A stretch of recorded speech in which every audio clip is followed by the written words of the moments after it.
ഇതില്ലേ, ഇത് കുമ്പളമാണ്. ഇത് സാധാ കുമ്പളമല്ല, നെയ്ക്കുമ്പളം. ഇതൊരു 6-7 മുടുണ്ട്. ഞാൻ വേറൊരാളുടെ കയ്യിൽ നിന്ന് വാങ്ങിച്ച് നട്ടതാണ് കേട്ടോ.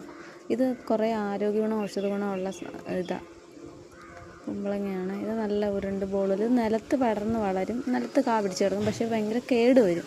അതുകൊണ്ട് നമ്മൾ നെറ്റില്ലേ പടർത്തിയിട്ട് നെറ്റിൽ ഇങ്ങനെ പന്തൽ ഇട്ട് കൊടുക്കണം. അപ്പോൾ മുകളിലിങ്ങനെ വലിയ വെയിറ്റില്ല, വലിയ വലുപ്പമില്ല, അതിന് തൂങ്ങിക്കിടന്ന് പ്രശ്നമില്ല. ഭയങ്കര ഗുണങ്ങൾ. ഇതിൻ്റെ സീഡിന് ഭയങ്കര ഗുണം. ഇത് പൊടിച്ച് ആയുർവേദ മരുന്നുകളൊക്കെ ചേർക്കും, തടി വയ്ക്കാനൊക്കെ മെലിഞ്ഞവർക്ക്. ഇത് കായ പിടിക്കുമ്പോൾ ഇതുമാതിരി ഇരിക്കും.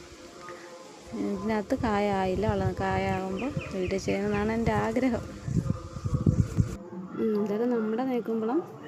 ഇവിടുത്തെ നെയ്ക്കുമ്പളം ഇത്ര പടരാൻ തുടങ്ങി. ഞാൻ വിചാരിച്ചൊരു നെറ്റ് വാങ്ങിച്ചേ കെട്ടിക്കൊടുക്കണം ഇവർക്ക് പടർന്ന് കയറാനേ. ഇതില്ലേ നമ്മുടെ മോര് കൂട്ടാനകത്ത് വയ്ക്കാം. പിന്നെ വെറുതെ കുമ്പളങ്ങ തന്നെ തേങ്ങ അരച്ച് കറി വയ്ക്കാനൊക്കെ നല്ല ടേസ്റ്റാണെന്നാണ് പറയുന്നത് കേട്ടോ. നെയ്യ് മാതിരി ഇങ്ങനെ വെണ്ണ മാതിരി ഇങ്ങനെ കറിയിൽ പൊങ്ങിക്കിടക്കുമെന്ന്. അതുകൊണ്ടൊക്കെ അതിന് നെയ്ക്കുമ്പളം എന്ന് പറയുന്നത്.